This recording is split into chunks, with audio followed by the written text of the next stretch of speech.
Hello everyone, today I'm going to be reacting to top 5 videos.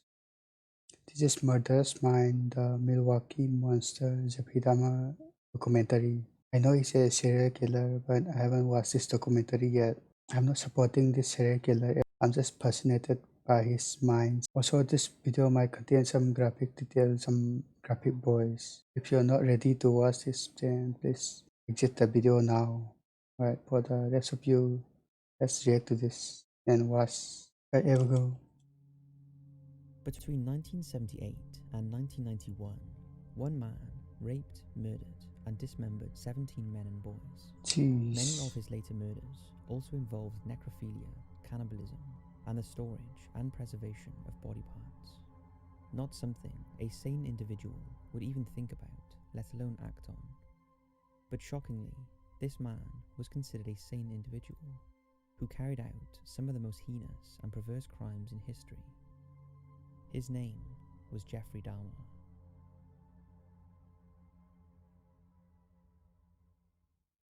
Okay.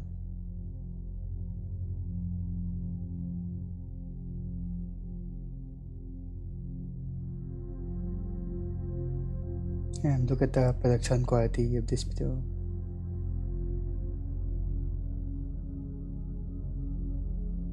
It's like it's like I'm watching a movie.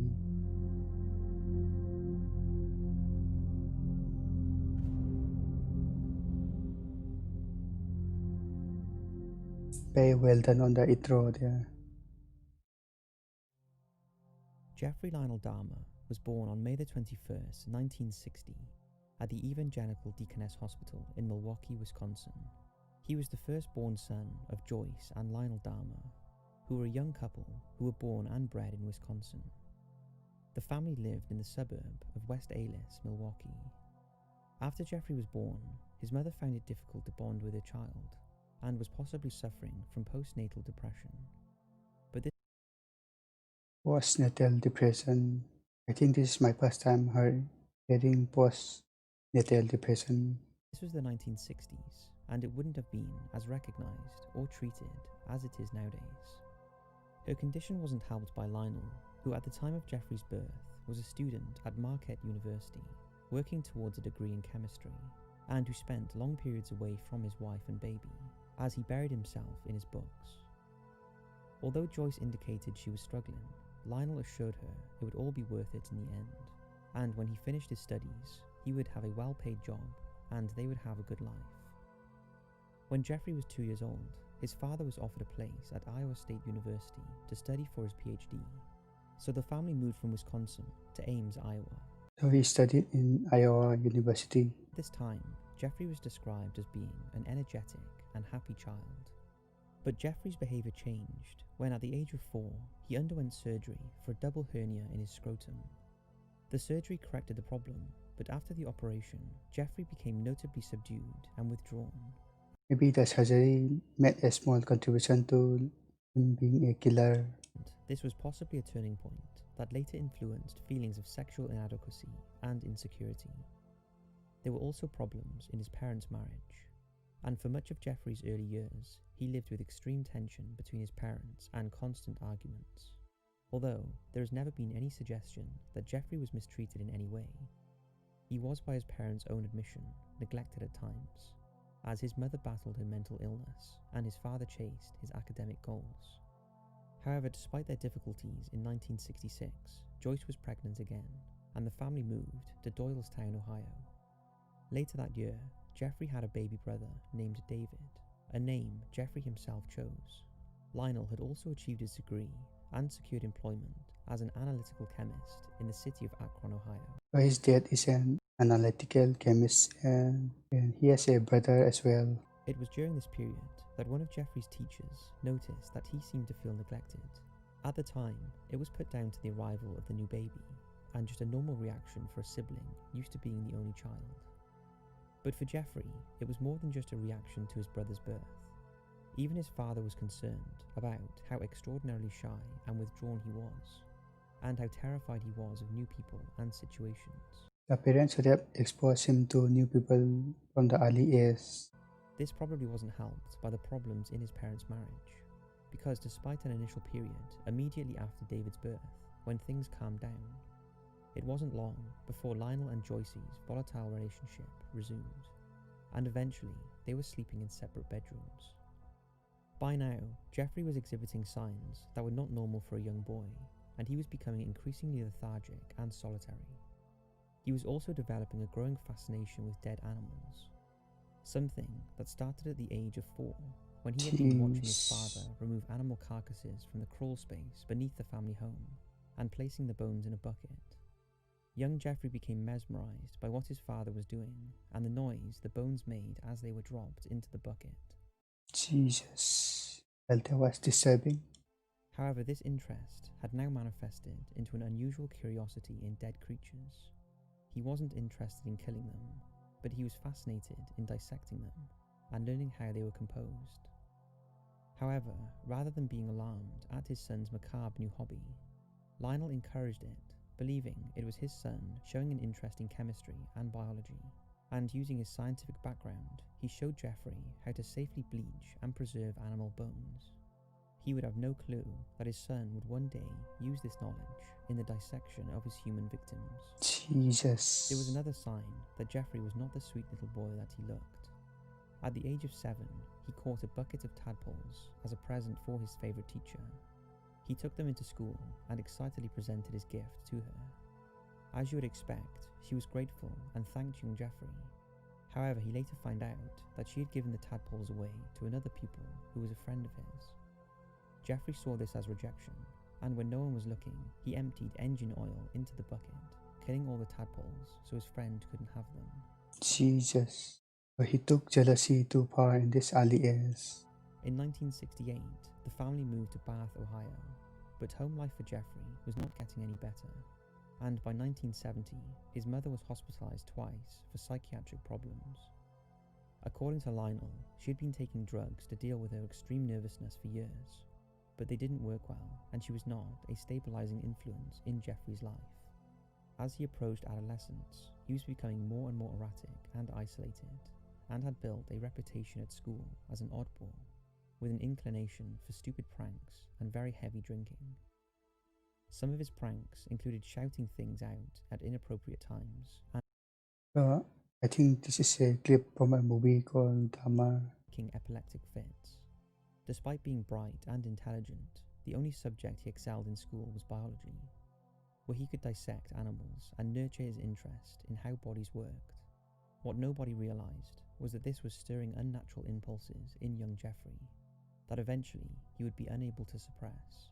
By the age of 14, Jeffrey was reliant on alcohol and even drank in school, and although it was no secret that he had a problem with drink, no one seemed to address it. If they had, they may have discovered he was using alcohol to try and suppress his homicidal and sexual urges. Why did his parents let him drink the alcohol at that early age? As a parent, Paul for sure. And by now, he had realized he was gay, something that he was ashamed of and confused about, Okay. fearing that his family would shun him. However, it wasn't his sexuality that was a problem, it was his sadistic and masochistic violent thoughts that were overwhelming him, and this combined with his twisted obsession with dissecting was a deadly concoction in his mind. It would only be a matter of time before he acted on it. At the age of just 14, Jeffrey planned his first attack. His victim was to be a male jogger. What was thought of killing human? It would only be a matter of time before he acted on it. At the age of just 14, Jeffrey 14. planned his first attack. His Jeez. victim was to be a male jogger he had become attracted to.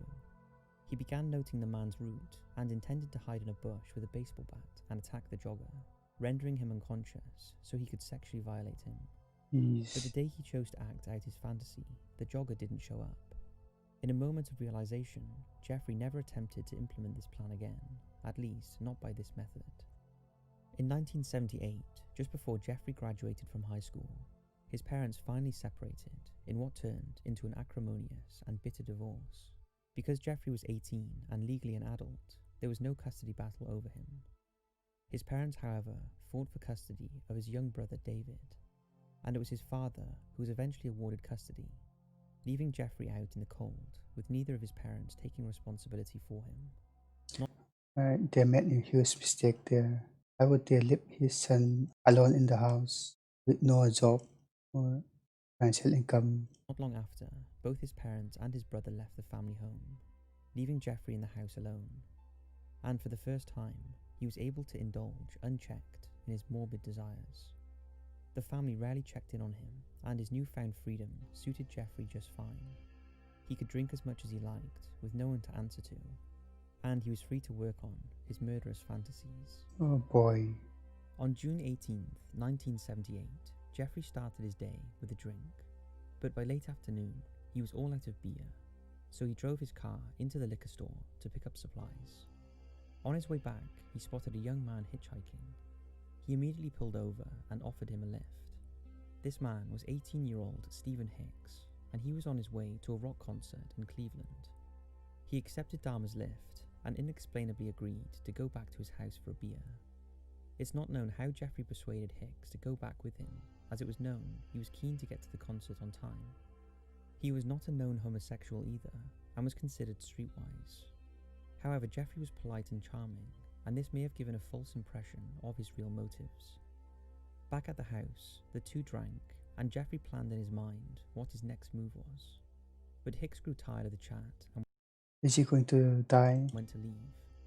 When Jeffrey tried to stop him, Hicks was able to fight him off.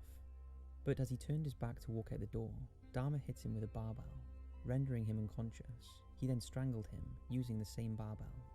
Jeffrey now had a dead body lying on the floor of his parents' house, Jeez. a house that was relatively secluded and on the edge of a forest.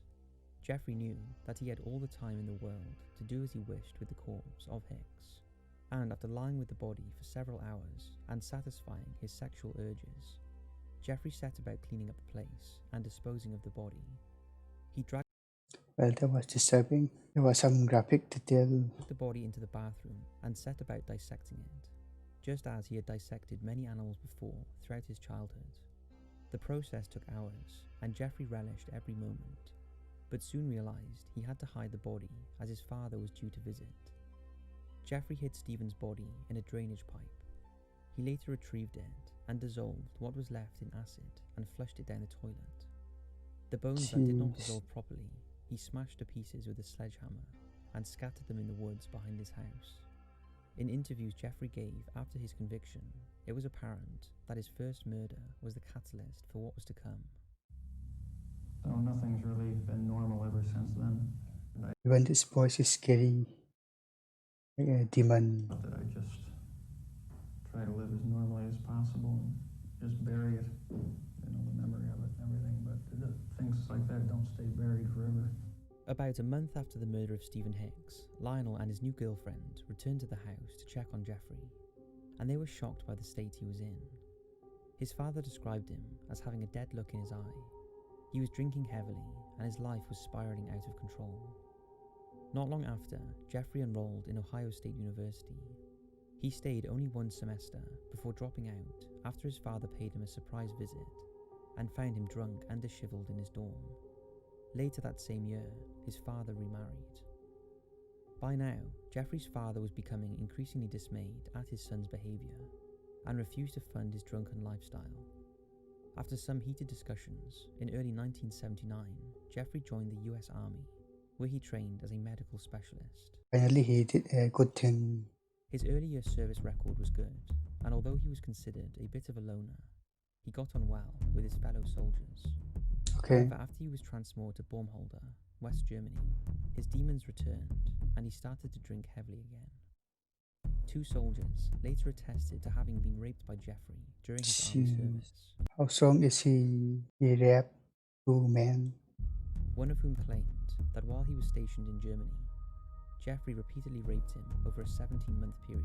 Jeez. Another soldier also came forward and claimed Jeffrey drugged and raped him inside an armoured personnel carrier in 1979. But Jeffrey's army career didn't last long, and by 1981 he was drinking heavily, and his performance had deteriorated so much that in March of that year, he was deemed unsuitable for military service and was discharged. Remarkably, Jeffrey received an honourable discharge, and his supervisors did not believe that the problems Dahmer had in the army would be applicable to civilian life. Jeffrey had now hit rock bottom and was ashamed to contact his parents. So instead of returning home, he used his discharge plane ticket to travel to Miami Beach, Florida.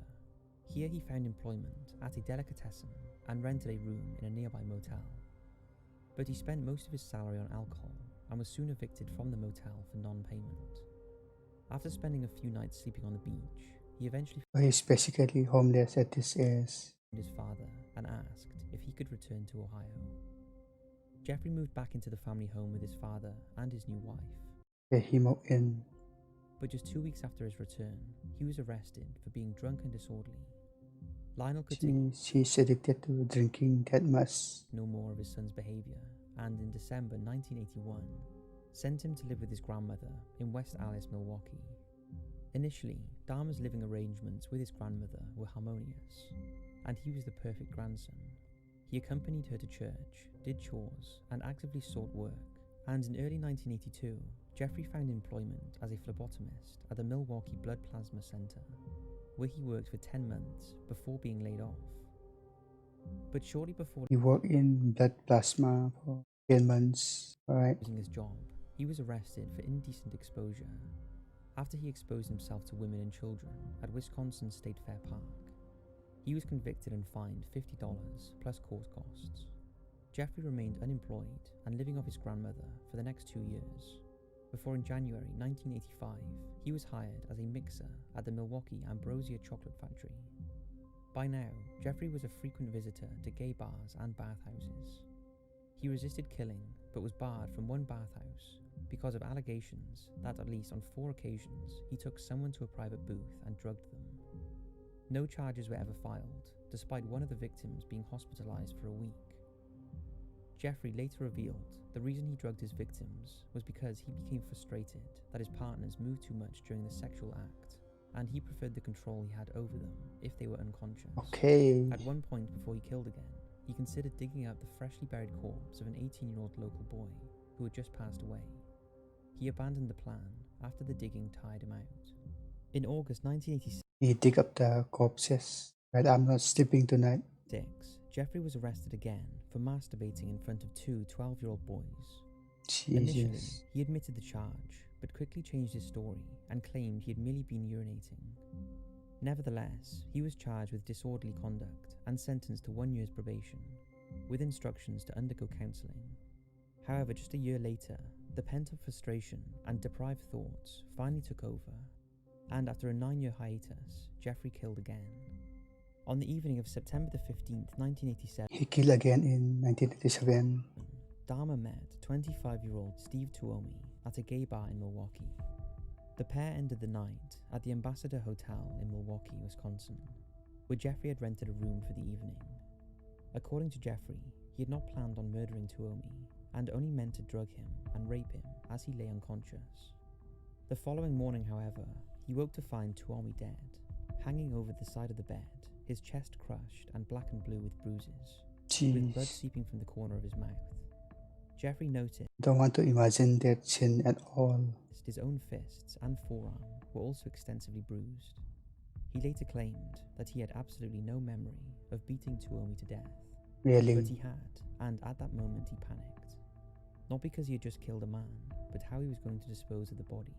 I don't know if I can buy that story. Eventually he put a "Do Not Disturb" sign on the hotel room door and went out to purchase a suitcase large enough to fit a body in. Luckily for him, when he returned with the suitcase, rigor mortis had not yet set in, and he was able to manipulate the corpse to fit into the case. However, he had no car, so in an audacious move, he carried the suitcase out of the hotel and hailed a cab. The unsuspecting cab driver helped Jeffrey with the case and drove him and the corpse back to his grandmother's house. He brought his friend's corpses on his grandmother's house. Imagine the smell. When he arrived, she was asleep, so he put the suitcase in the basement in preparation for its disposal. He then used the corpse for his own sexual pleasure, before setting out Jeez. dissecting the body, first by slicing the flesh from the bones and putting it in garbage bags, and then smashing the bones to a powder with a hammer before flushing them down the toilet.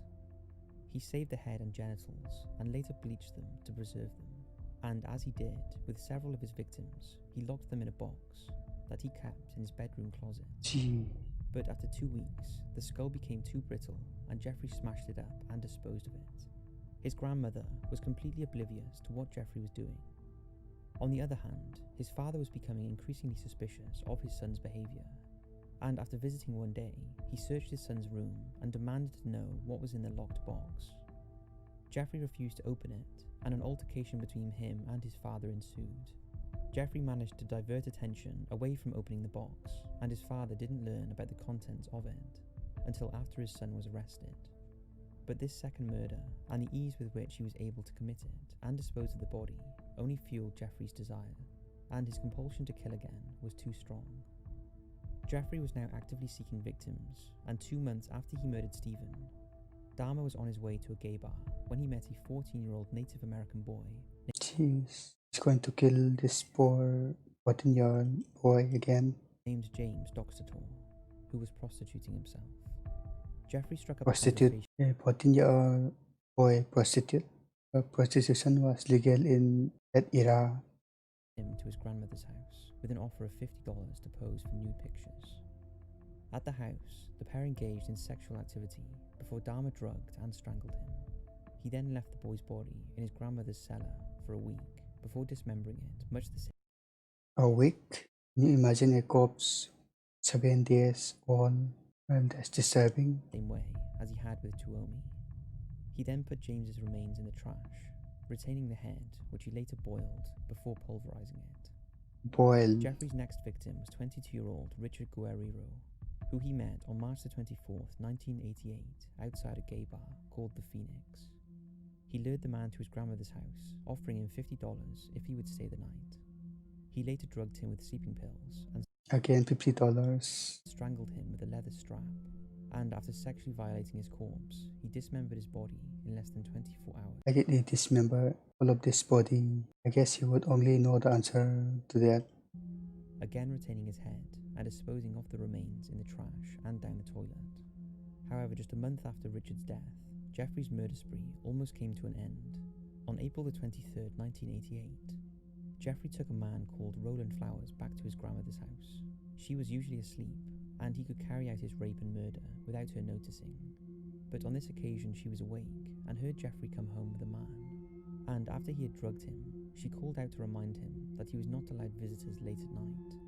Jeffrey was shocked. This had never happened before, and he had to make a decision about whether to kill Flowers or let him come to and escape. By now, the man was in a bad way, so Jeffrey decided to spare his life and ordered a cab to take him to hospital. When Flowers came around, he reported Jeffrey for assault, but due to his intoxicated and sedated state, they did not believe him, as he remembered little of the event, and in the end, they put it down to a domestic tiff. Jeez, what is this music? It's too loud. Jeffrey had a very lucky escape, but for his grandmother, it was the final straw. She had had enough of his lifestyle and asked him to move out. She could no longer stand the foul mess in the basement and the constant stream of young men. Why did the grandmother not check what this smell is coming from? Bringing back to the house. So in September 1988, Jeffrey moved into an apartment at 808 North 24th Street in Milwaukee, which was close to the chocolate factory where he worked. It was not the greatest of areas, but it meant Jeffrey could indulge uninterrupted in his twisted fantasies and murder. The night after he moved in, he lured a 13-year-old boy back to the flat. 13, even younger. This guy is absolutely crazy. Offering him $50 to pose nude for photographs. But after the boy took a few sips of a drugged drink Jeffrey had given him, the boy was sick and fled the apartment. The boy's parents took their son to hospital, and he had his stomach pumped, and doctors notified the police. Jeffrey was arrested the following day for drugging. Thank God he didn't die. And sexually assaulting a minor. And in January of the following year, he was convicted of second-degree sexual assault and of enticing a child for immoral purposes. Sentencing for the crime was suspended until May, and during this period, Jeffrey was forced to move back into his grandmother's house. Although this time, she expected him to stop drinking and stop bringing men back to the house. But Jeffrey had no intention of listening to his grandmother's house rules. He was intent on finding another murder victim. His name was Anthony Sears, a 24-year-old aspiring model, who Jeffrey met at a gay bar on March the 25th, 1989. Again, Jeffrey lured Sears to his grandmother's home, where the pair engaged in sex before Dahmer drugged and strangled him. He should have just had sex with them and left them. Why did he have to dismember again? The following morning, Jeffrey dragged the corpse in his grandmother's bathtub, where he decapitated it before stripping the flesh from the body and pulverizing the bones. Later, Jeffrey revealed he found Sears exceptionally attractive, and he was the first victim from whom he prematurely retained any body parts. He preserved Sears' head to jail every I don't want to stare at the picture for too long. evening. Throughout this period, Anthony Sears' head and genitals were still kept in Jeffrey's locker. Jeffrey was released early from his sentence, as ironically, he was deemed as no longer a threat to the community. I don't know if I can watch the series till the end. On release, he temporarily moved back to his grandmother's house, before in May 1990, moving into the Oxford Apartments, located on the North 25th Street in Milwaukee. This was the perfect place for Jeffrey to recommence his killing spree, and he celebrated moving into apartment number 213 by retrieving Anthony Sears' head from his work locker and placing it in his new home. His housewarming also included another victim. This time, it was 32-year-old male prostitute Raymond Smith. There's a lot of people he killed. Also known as Ricky Beeks. Jeffrey had lured him to his apartment with the promise of $50 for sex. Ricky, we have the same name, but he died unfortunately. Once there, he gave Smith a drink laced with 7 sleeping pills and manually strangled him. Jeez. Then, in a change to his He died. normal after killing routine, Jeffrey purchased a Polaroid camera and took several pictures of Smith's corpse, posed in suggestive positions. Okay, don't show the body again. I think this is for a movie though. Him in the bathroom before boiling his legs, arms, and pelvis in a steel kettle with solvent, which allowed him to rinse the bones in the sink. He then dissolved the remainder of Smith's skeleton, including the skull, in a container he filled with acid. To finish off, he spray painted the head and placed it alongside the skull of Anthony Sears. However, it seems Jeffrey was getting a little too confident, and just a week later, the tables were turned when he lured another man back to his apartment again to accidentally drug himself instead of his intended victim by drinking the wrong drink. Oh, he drugged himself. That's funny. When he woke up, he had been robbed of several valuables. And he got robbed. Both of them did bad things, but this guy did more than he did. His next victim was 36-year-old Eddie Smith, a fun-loving, kind-hearted man who was an acquaintance of Jeffrey's. He had been a guest at Jeffrey's apartment in the past, but on the evening of June 14th, 1990, Smith became Jeffrey's 8th victim. After drugging, strangling, and dismembering his friend, Jeffrey tried to remove moisture from his skeleton by freezing it for several months. But he soon realized that he did not have enough sedatives to effectively drug Miller. He decided to go ahead anyway with the reduced dose, and the unsuspecting Miller soon fell unconscious. Where did this channel collect this graphic detail? But the victim's induced sleep didn't last long, and when he suddenly woke up, Jeffrey panicked. And in a change of tactics, he grabbed a knife and stabbed him in the neck, severing his carotid artery. He then grabbed his Polaroid camera and took photographs as the man lay bleeding to death, before sexually defiling the corpse. Jeffrey found Miller particularly attractive and spent a lot of time talking to his corpse as he dismembered it. Talking to the corpse. This guy is beyond disturbed. Kissing his severed head. Jeffrey was also impressed with Miller's biceps, and he kept these, along with his heart and flesh from his legs, in plastic bags in the fridge, ready to eat. He also kept his skeleton after dissolving the flesh, and after a drying period, he kept the skeleton in a closet. After killing Miller, Jeffrey's urges were getting even more out of control, and he was leaving less time in between his murders. Within a couple of weeks, he sought another victim, and on the 24th of September, he enticed his 9th victim back to his apartment. 9th? That's a lot of people. He was 23-year-old David Thomas, a father of 2 children. Again, Jeffrey lured the man with the promise of money to pose for photographs. Once there, Dahmer gave him a sedative-laced drink, and he was soon unconscious. But in a sudden change of heart, Jeffrey realized he was not attracted to the man, as he was not his type. But he was at the point of no return, and strangled him anyway. He later discarded all of Thomas's body parts, Jeez. Jeffrey considered this murder a waste due to the lack of attraction, and he was so disappointed that he didn't kill again for another 5 months. Always. This man is delusional. During this brief hiatus, Jeffrey began building a grotesque altar in his apartment using the skulls he had retained from his victims.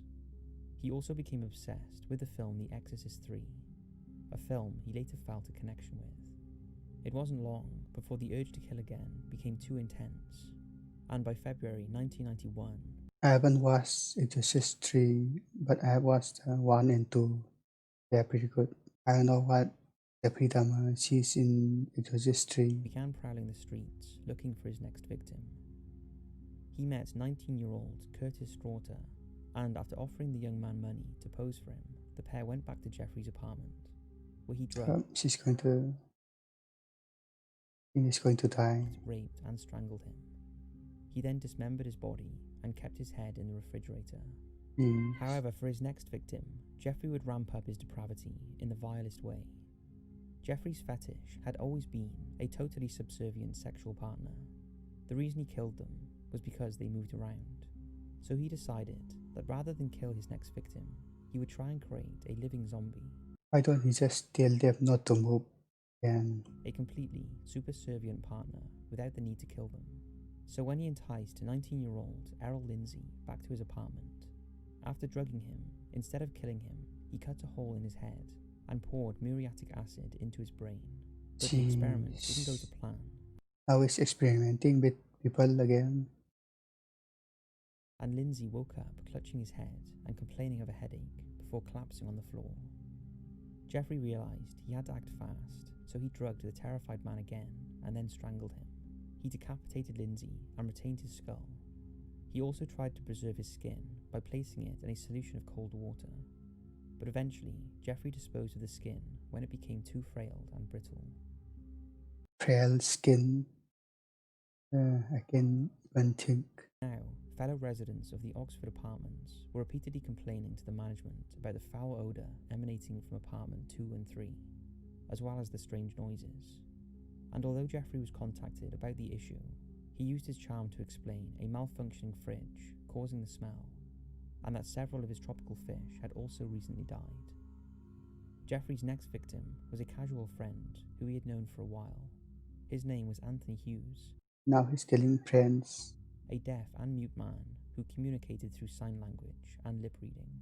He lured Hughes back to his apartment to hang out, where he drugged him before drilling a hole into his skull and injecting acid into the cranial cavity.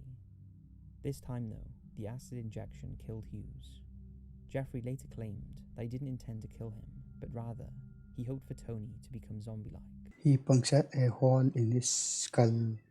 How did they not kill him? Jeffrey left Tony's body to rot on his bedroom floor before dissolving it in acid several days later. He again kept the skull to add to his macabre collection. Now it's hard to believe that Jeffrey could have been any crueler to his victims, but what he did to his next one shows just how vile and twisted this man was. On May the 27th, 1991, Jeffrey walked the streets of his neighbourhood in search of a victim. He came across 14-year-old Conrad. Again, 14-year-old. It's the second time he killed the 14-year-old. Phone. Coincidentally, he was the brother of Keeson, who the previous year Jeffrey had drugged and molested, resulting in a charge of sexual assault and enticing a child. Jeez. Sadly for Conrad, he did not recognize his brother's attacker and readily accepted Jeffrey's offer for $50 to go back to his. Why is it all $50? I think he has kept that $50 from the past victim. After drugging and assaulting the child, Jeffrey drilled a hole into his skull and injected muriatic acid into his brain. That's the third time he drilled his hole in the skull. The child fell deeply unconscious, and Jeffrey was frustrated that his experiment had once again failed. So he left the sedated child in his apartment and spent a few hours drinking in a nearby bar. But while he was away, Conrad woke up and managed to escape into the street naked. He was incoherent, injured, and barely able to stand. And when Jeffrey returned, he found the boy sitting with 3 young women who were tending to the traumatized child. When the priest pulled up, Jeffrey managed to convince them that this boy was his 19-year-old lover named John Himong, who had drunk too much. Incredibly, the police don't let him away, right? policemen laughed it off and seemingly ignored the fact the boy was bleeding from his buttocks and was unable to explain or defend himself due to the damage to his brain. The police picked the boy up by the arms and carried him back to Jeffrey's apartment. What? Jeffrey showed them his neatly folded clothes and some Polaroids The police were very foolish and irresponsible at that time. of the boy in a pair of black underwear as proof of their relationship, before the police were satisfied and left. Had they taken the time to search the apartment or noted the pungent smell, they would have discovered the rotting corpse of Tony Hughes that was still laying on the bedroom floor. As soon as they were gone, Jeffrey injected another shot of acid into the frontal lobe of the child's brain, killing him. Jeez. He then dismembered the boy's body, along with Tony Hughes's corpse. A few days later, a newspaper story was released in regards to a missing child, and the mother of one of the two women that tried to protect Conrad called the police department to tell them that the boy from a few days prior looked just like the missing boy from the paper.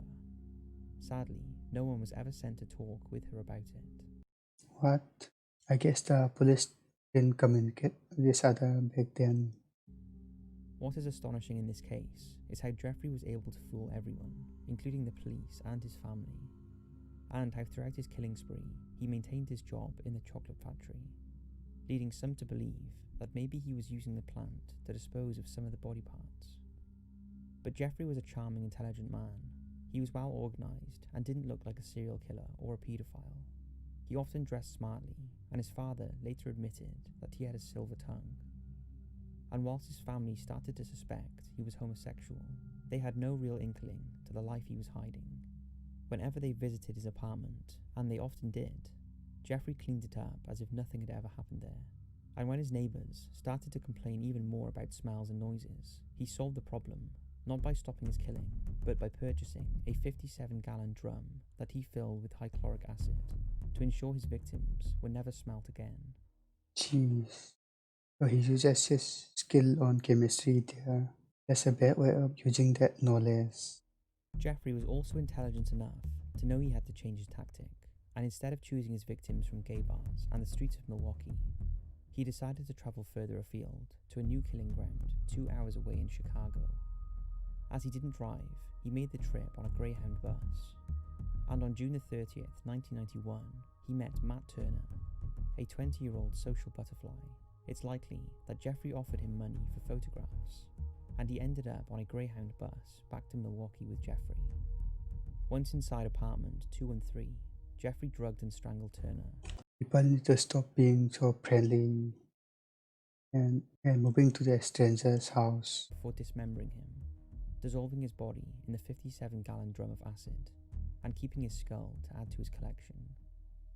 Just a few days later, on July the 5th, Dahmer made the same trip to Chicago, where he met 23-year-old Jeremy Weinberger, an incredibly lovable man from Chicago who worked as a customer service representative. Jeffrey got chatting with him and invited him to come back to his apartment with him. Before he agreed, Jeremy asked a friend what he thought of Jeffrey, and after getting the green light from him, he decided to go with Jeffrey. The pair spent several days at Jeffrey's apartment and enjoyed each other's company. But when Jeremy wanted to go home, Jeffrey convinced him to have one last drink, which he had heavily spiked. After Jeremy lost consciousness, Jeffrey drilled into his skull and injected his brain with boiling water. Jeez. This didn't work well, and Jeremy woke up, seemingly okay. Jeffrey forcibly drugged him again and gave him another injection of boiling water to the brain, sending him into a coma for 2 days. But after the second day, Jeffrey returned home from work and found Jeremy dead with his eyes open. He dissolved the body in acid after dismembering him and placing his head in the freezer. Jeez. In a tragic postscript to his murder, the friend who had advised Jeremy to go for it when he asked his advice on Jeffrey later committed suicide after he was unable to live with the guilt of his death. By now, Jeffrey was running out of space in his fridge, and it was packed with human remains with little space for any normal food. But this did not stop Jeffrey. His insatiable What movie is that from? desire meant he couldn't stop, and within 2 weeks, he was back out prowling his Milwaukee neighborhood. On July the 12th, 1991, he approached 23-year-old aspiring bodybuilder Oliver Lacey, who had just moved from Illinois to live with his girlfriend and their child. Jeffrey was attracted to Lacey's muscular body and somehow managed to lure him back to his apartment, where he was drugged, strangled, sexually assaulted, and dismembered. Again. Jeffrey kept the man's head in the refrigerator next to some Arm & Hammer baking soda to try mask the smell. He also kept his heart and some of his muscles wrapped in plastic, ready to eat later. It was also around this time that Jeffrey was suspended from work. His obsession with killing was affecting his performance, and after several warnings, his employment was finally terminated on July the 19th, 1991. On the same day, he lured 25-year-old father of three, Joseph Bradohoff, to his apartment. Well, how many people did he kill? Bradohoff was down on his luck and likely went with Jeffrey after the promise of cash. Once there, he was strangled and left lying on Dahmer's bed, covered with a sheet. When Jeffrey removed the sheets 2 days later, he found his head covered in maggots. Jeez. So he That's decapitated the disgusting. body, cleaned the head, and placed it in the refrigerator for Okay. Bradohoff's murder. Jeffrey was back in a bar in Milwaukee, where he spotted three men. The one he was most attracted to was 31-year-old Tracy Edwards. He offered all three men money and booze This man had no chicks whatsoever. to come back to his apartment and pose for photographs. But Edwards was the only one to take up the offer, and the pair went back to Jeffrey's apartment in a taxi. The other two men agreed to drop around later to party, but Jeffrey deliberately gave them the wrong address.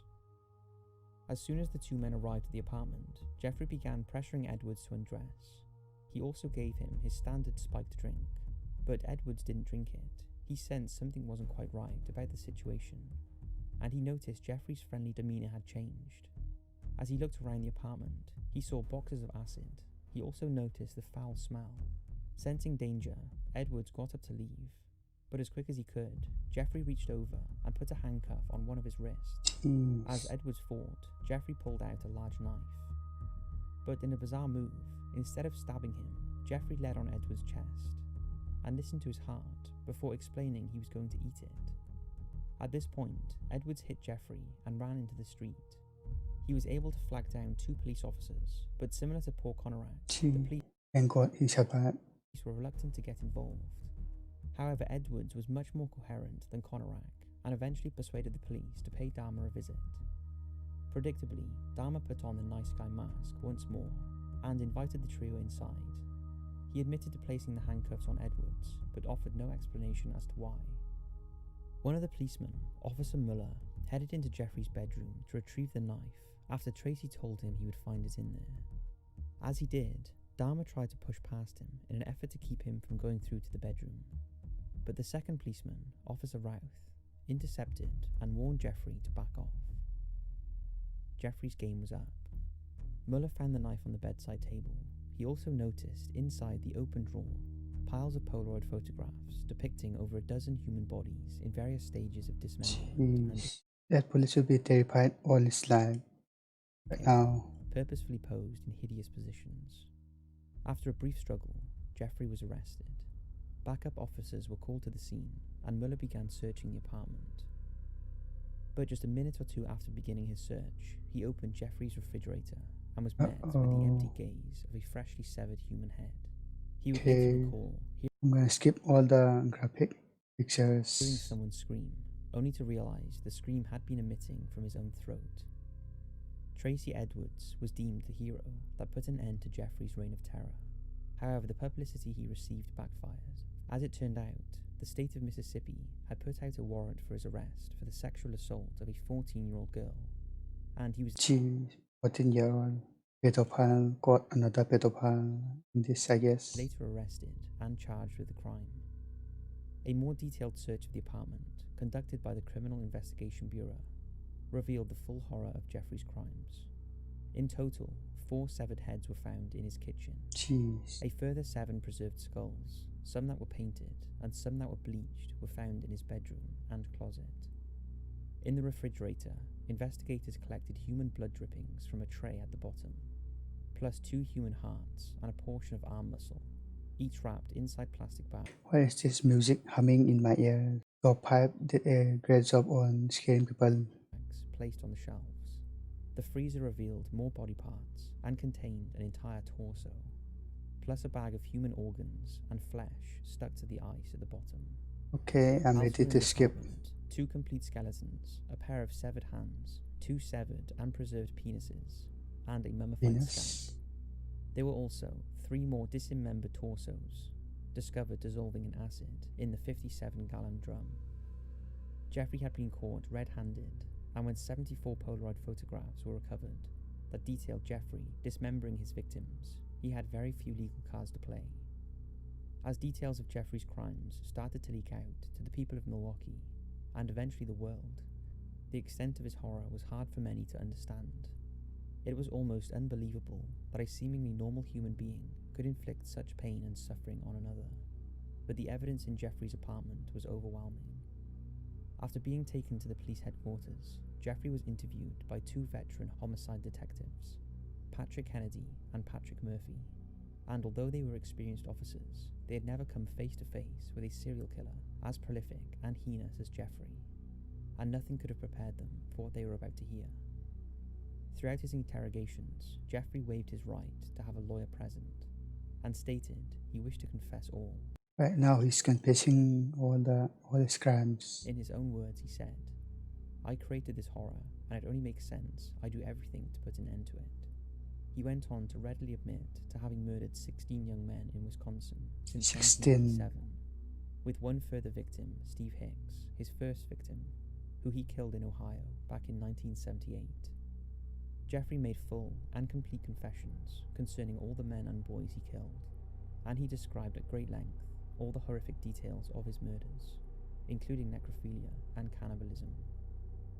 The 2 detectives were mortified and sickened by the matter-of-fact descriptions Jeffrey gave about the depraved acts he performed before and after he killed his victims. In total, they interviewed him for over 60 hours, and when asked by detectives why he had killed his victims, and what compelled him to do grotesque things to their corpses, he said, It was my way of remembering their appearance, their physical beauty. I also wanted to keep if I couldn't keep them there with me whole, at least I felt that I could keep their skeletons. He planned Jeez. Why is he drawn to the skeletons? to set up an altar with the 10 different skulls and skeletons as a sort of memorial. This display of skulls was to be adorned at each side with the complete skeletons of Ernest Miller and Oliver Lacey, with incense sticks placed at each end of the black table, above which Jeffrey intended to place a large blue lamp. The entire construction was to be placed before a window covered with a black shower curtain, in front of which Dahmer Well, that was creepy and disturbing. intended to sit in a black leather chair and admire his handiwork. He also revealed most of his victims had been rendered unconscious in position wished to receive $1 million bail. I don't think I can show that on YouTube. He was not charged with the attempted murder of Tracy Edwards or the murder of Stephen Tuomi, because the Milwaukee County District Attorney only brought charges where murder could be proven beyond a reasonable doubt, and as Dahmer had no memory of actually committing this particular murder, and there was no physical evidence the crime existed. At a scheduled preliminary hearing on January 13, 1992, Jeffrey pleaded guilty but insane to 15 counts of murder. The trial began on January 30th, 1992. It was not to prove his guilt, as that had already been established. It was to determine whether he suffered from either a mental or personality disorder. The verdict would determine if he spent the rest of his life in a mental health facility, or whether what disease he diagnosed again? he would be sent to a tough state prison. His defense hired several psychiatrists who diagnosed Jeffrey with a borderline personality disorder, schizotypal personality disorder, necrophilia, and alcoholism. They argued that due to the schizotypal personality disorder, he was driven by obsessions and impulses he was unable to control, and that he was insane due to his necrophilic drive and So it's schizophrenic and necrophilia. compulsion to have sexual encounters with corpses. For the prosecution, several experts were called, and they claimed that any disorders did not deprive Dahmer of his ability to appreciate the criminality of his conduct, or to deprive him of the ability to resist his impulses, and they rejected the defense's argument that Dahmer was insane, and that he did not suffer from primary necrophilia because he preferred live sexual partners, as evidenced by his efforts to create living zombies to use for his own. But he was sane and able to differentiate between right and wrong. The trial lasted 2 weeks, and on February the 14th, both counsels delivered their closing arguments to the jury. Predictably, the defense argued that Jeffrey was mentally ill, and stated that he was afflicted with a sickness he discovered, not chose.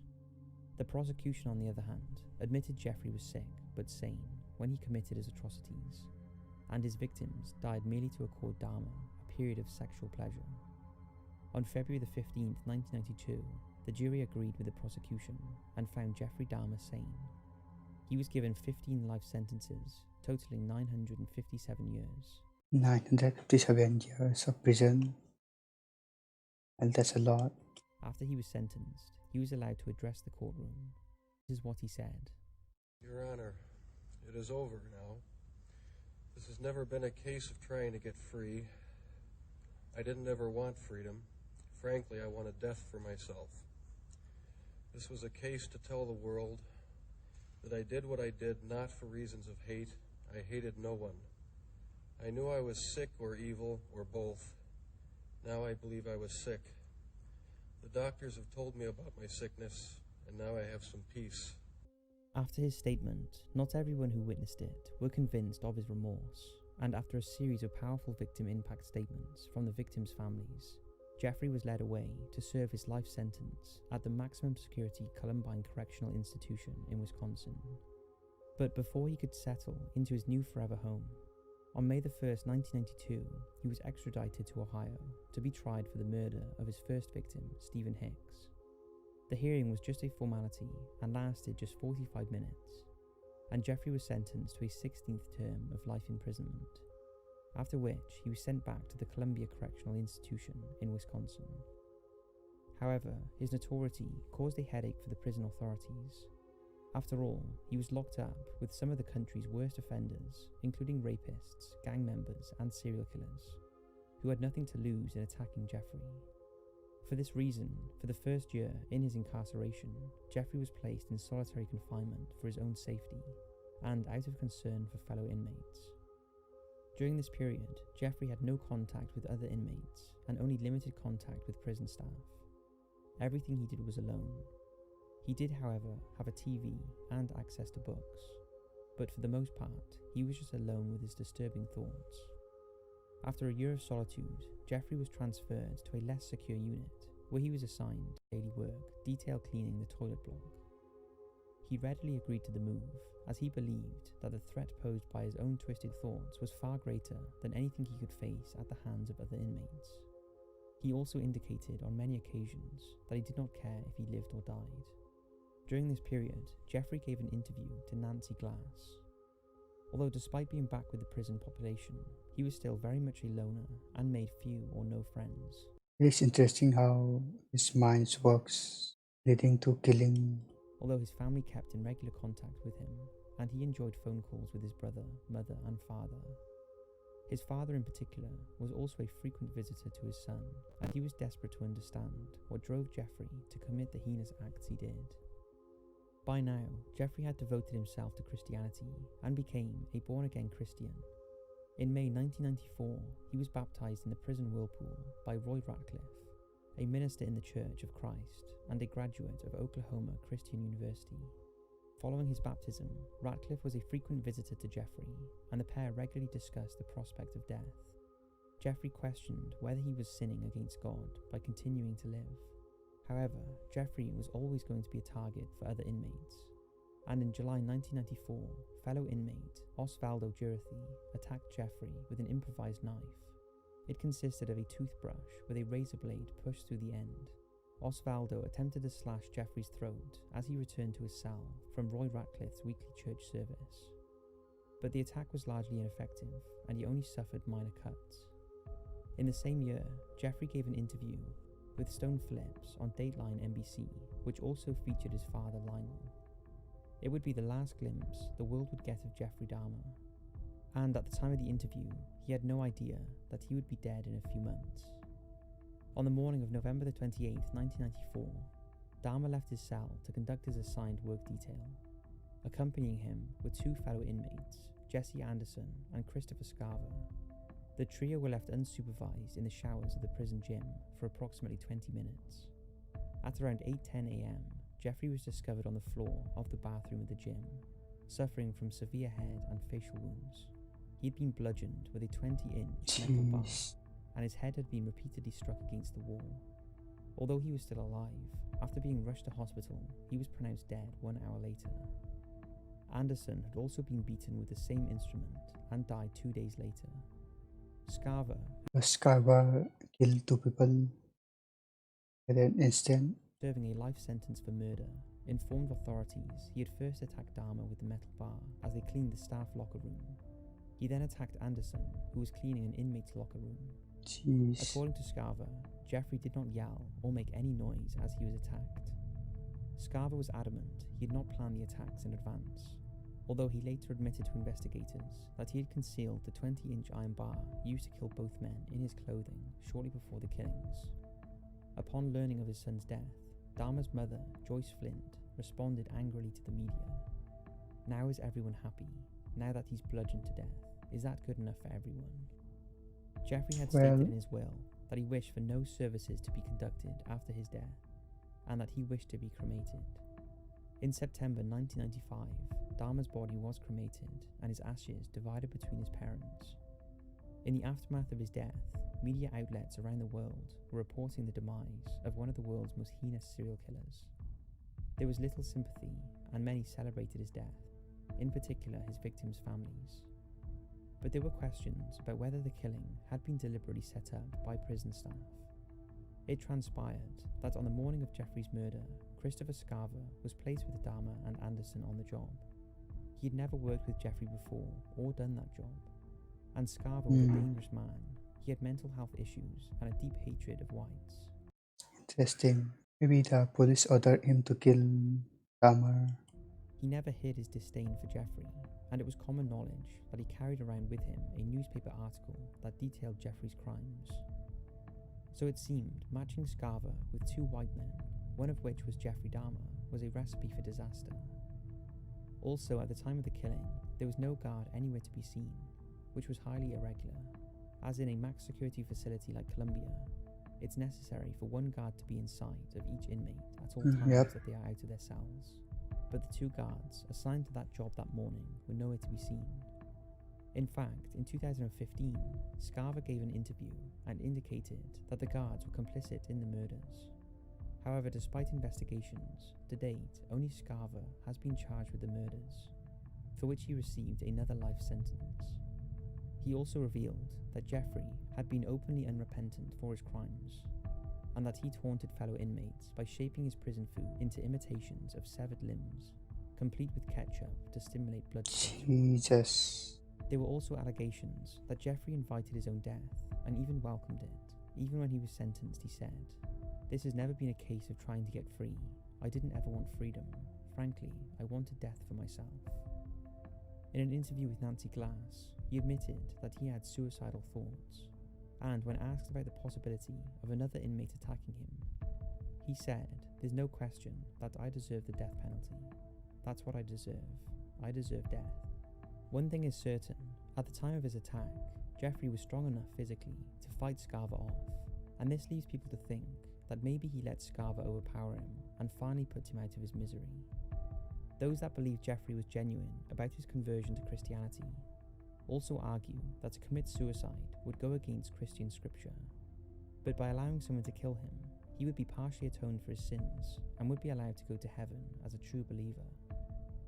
We will never fully understand why Jeffrey Dahmer committed such depraved and heinous crimes.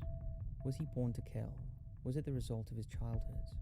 Or were there other factors that turned a seemingly normal man into one of the world's most notorious and evil serial killers? All those factors led to him being a serial killer. Is it over? Okay, the video is too long now. I think I'm going to end the video there. Again, I'm not glorifying any killers. I want to see what they are thinking.